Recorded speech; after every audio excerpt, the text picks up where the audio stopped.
ने पूरी सामग्री दे दी। संतों ने बढ़िया दाल बाटी चूरमा बनाया और भगवान को भोग लगाया। भगवान को भोग लगाने के बाद जैसे ही प्रसाद पाने लगे, संतों के नेत्र में आंसू आ गए। संत एक दूसरे संत पूछे कि आप क्यों रो रहे हैं? संतों ने कहा कि अजामिल का अन्न खा रहे हैं, अजामिल का उद्धार हम कैसे करेंगे? अगर संत आपके घर में रोटी खाता है तो ये मत सोचना कि मैं उपकार करता हूँ। संत आपके घर में रोटी खाने आता है तो शायद आपका कहीं न कहीं कल्याण करने आता है। संतों ने कहा कि मैं अजामिल से कहूं कि तुम तप करो, तपस्या करो, अनुष्ठान करो, तो अजामिल नहीं करेगा। किसी न किसी तरह अजामिल का उद्धार करना है, क्योंकि हम सब अजामिल का अन्न खाए हैं। 2 बजे रात्रि में अजामिल आया, घोड़े से उतरा, माथे पर काला पट्टी है, नंगा तलवार लिया है। संतों को देख करके भड़क गया, डांटने लगा संतों को।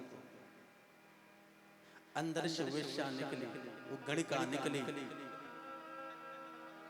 और अजामिल को बोला तुम्हें शर्म नहीं आती? अयोध्या से संत आ रहे हैं, वृंदावन जा रहे हैं, एक रात्रि ठहर गए तो क्या हो गया? अजामिल किसी से नहीं डरता था, लेकिन उस गणिका से डरता था। एक शब्द नहीं बोला, अंदर चल गया। सुबह हुआ, संत जब जाने लगे तो अजामिल से कहे, संतों ने कहा अजामिल हम संत होते हैं, तुम्हारा प्रसाद खाए हैं, तुम दक्षिणा नहीं दोगे? अजामिल जोर से हंसा कि बारे संत बाबा, ये जो आपका कमंडल है, ये जो झोली मटका रखे हो, ये छीन के मैं रख नहीं रहा हूं, यही सबसे बड़ी दक्षिणा है, चलो यहां से हटो। अजामिल जब डांटने लगा तो गणिका आई, डांट करके बोली कि संतों को दक्षिणा दो दोगे क्या हो जाएगा? अजामिल बोला महात्मा क्या चाहिए? संतों ने कहा अजामिल हमें कुछ नहीं चाहिए, तुम्हारे घर में 9 पुत्र हैं, 10वां होने वाला है। अजामिल चौंक गया कि इन संतों को कैसे पता? बोले अजामिल तुम्हारी पत्नी गर्भवती है, 10वां बेटा होने वाला है और बेटा ही होगा। अच्छा तो क्या चाहिए? बोले वो 10वां होगा ना तो उसका नाम नारायण रख देना। अजामिल सोचा नारायण नाम कोई खास बात तो है नहीं, बोला ठीक है महाराज रख देंगे। इतना कहकर के संत तो चले गए, लेकिन अजामिल का उद्धार का मार्ग बता गया। 10वां पुत्र हुआ और उस पुत्र को अजामिल ने नारायण नाम रख दिया। हर घर में कोई न कोई, अगर घर में 4 पुत्र हैं, 5 पुत्र हैं, 2 पुत्र हैं, तो बड़ा बेटा जो होता है वो पिता का प्रिय होता है और छोटा बेटा माँ के लिए होता है। लेकिन यहाँ पर ऐसा नहीं है। अजामिल छोटा है, लेकिन अजामिल का पुत्र नारायण छोटा है, लेकिन अजामिल बड़ा ही प्रेम करता है। चोरी करने जाता तो साथ में लेकर के जाता। एक दिन रात्रि में अजामिल सो रहा था, चिल्ला रहा था मुझे बचाओ, मुझे बचाओ। यमराज के दूत आए और पकड़ रहे थे। आदमी जब मरने वक्त तड़पे, चिल्लाए, तो समझना यमराज के दूत पकड़ रहे हैं। चिल्लाने लगा मुझे बचाओ, मुझे बचाओ। सामने दिखाई दिया नारायण बेटा, नारायण मुझे बचाओ, नारायण मुझे बचाओ। और जैसे ही नारायण का नाम लिया तो भगवान के पार्षद आ गए। पार्षदों ने यमराज के दूतों से बोला हटो चलो। बोले महाराज कौन हो? बोले भगवान के पार्षद है। यमराज के दूत बोले कि दुनिया में मेरे भगवान से बड़ा कौन भगवान हो सकता है? बोले महाराज ये बहुत बड़ा पापी है। बोले इसने नारायण का नाम लिया है। बोले वो नारायण कोई और नहीं, इसका बेटा है। भगवान के पार्षदों ने कहा उसका नारायण नाम अब पड़ा है, लेकिन मेरे भगवान का नाम नारायण आदि से है। मेरे भगवान का नाम है। और भगवान के पार्षदों ने जब दोनों बातें हो रहे थे तो अजामिल सुन रहा था। मन में विचार किया कि मैंने भूल से अपने बेटे का नाम नारायण रख दिया और नारायण लिया, तो ये हाल है।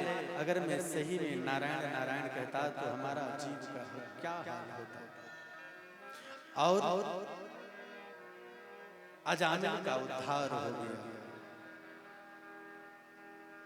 किसी भाव से ले भाव को भाव अलख अलस हूँ, भाव को भाव अलख अलस हूँ, नाम जपत मंगल दिस दस हूँ, नाम जपत मंगल दिस दस हूँ, नाम जपत मंगल दिस दस हूँ, नाम जपत। भाव से कुभाव से किसी तरह हम भगवान का नाम लें। भगवान के नाम में बड़ा ही शक्ति है। राम न सकहि नाम गुण गाए, कहूँ कहाँ लगी नाम बढ़ाए।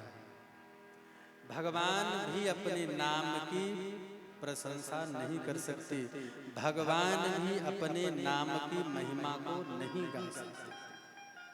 इसलिए जितना ज्यादा से ज्यादा हम भगवान का नाम लें, जीवन हमारा कल्याण होगा। इसके बाद सुखदेव भगवान दक्ष प्रजापति के पुत्रों की विरक्त होने की कथा सुनाई। दक्ष महाराज के 11,000 पुत्र हुए। ये पुत्र जन्म लेते हैं, नारद जी आ जाते हैं, उपदेश देते हैं, तप करने चल जाते हैं और तप के बाद आते ही नहीं, साधु बन जाते हैं। दक्ष प्रजापति को बड़ा क्रोध आ गया और नारद जी को श्राप दे दिए कि जाओ तुम 2 पल 1 पल से कहीं ज्यादा ठहरो ही नहीं। प्रजापति के पुत्रों की विरक्त होने की कथा कही। फिर परीक्षित ने पूछा कि महाराज दुनिया में भगवान भी पक्षपात करते हैं, भगवान भक्तों को बचाते हैं, राक्षसों को मार देते हैं। सुखदेव भगवान बोले परीक्षित, भगवान कभी किसी को नहीं मारते, न राक्षस को मारते हैं न भक्त को बचाते हैं। हाँ ये बात है परीक्षित कि जब तक जीव भगवान के सामने नहीं आता है तब तक जीव का कल्याण नहीं होता है। जो जैसा भजता है भगवान उसको वैसे ही मिलते हैं। कोई भक्ति भाव में जपता है, कोई शत्रुता में जपता है। भगवान से प्रेम करना आसान है लेकिन शत्रुता करना आसान नहीं है। शत्रुता करने के लिए उन बाजुओं में ताकत होनी चाहिए और प्रेम करने के लिए तो प्रेम करते रहो, कोई मोल न छोड़ो। बोले क्या किसी राक्षस को भी भगवान अपनाए? सुखदेव भगवान बोले हाँ परीक्षित, एक राक्षस है हिरण्यकश्यपु, उसकी पत्नी का नाम है कयाधु। कयाधु के ही गर्भ से एक भक्त प्रकट हुआ जिनका नाम है ध्रुव। ध्रुव बचपन से ही भगवान के चरण में लगन लगाया। ध्रुव जी समाज में, प्रहलाद जी कहीं समाज में नहीं रहते। प्रहलाद एकांत में बैठ जाते हैं और भगवान का भजन करते हैं। देखो भक्ति प्रचार करने की चीज नहीं है, भक्ति छुपाने की चीज है। हम 4 बजे भोर में उठे तो मोहल्ले में शोर न मचाएं कि हम 4 बजे उठे, न उठने से कोई फायदा नहीं। भक्ति हमारी गुप्त हो, जिंदगी हमारी खुली हो। भक्ति हम जितना छिपा करके करेंगे उतना ही हमारी भक्ति में दृढ़ता आएगी। प्रहलाद जी छुप छुप करके भगवान का भजन करते हैं। कभी एकांत में बैठ करके हंसने लगते हैं, कभी बैठ करके भगवान की लीलाओं को देख करके रोने लगते हैं, कभी नृत्य करने लगते हैं। शुक्राचार्य के पुत्र हैं संड और अमर, उनके पास प्रहलाद जी पढ़ने जाते हैं। हिरण्यकशिपु का एक विश्वविद्यालय है।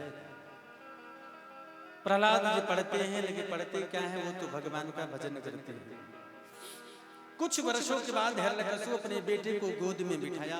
प्रहलाद, बेटे तुम कैसे हो? पिताश्री मैं ठीक हूं।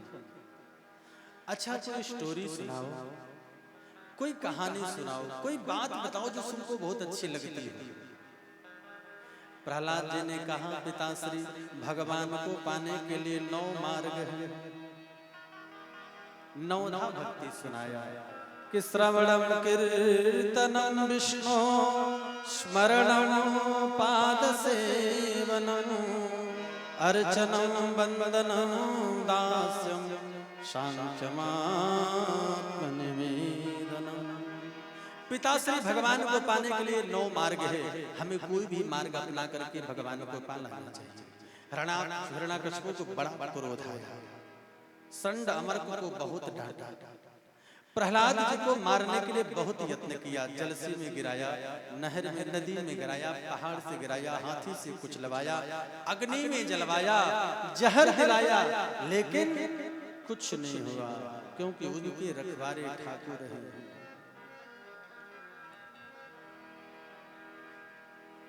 एक दिन बड़ा क्रोध में आया है। अक्षु बोला, बताओ तेरा भगवान कहाँ है?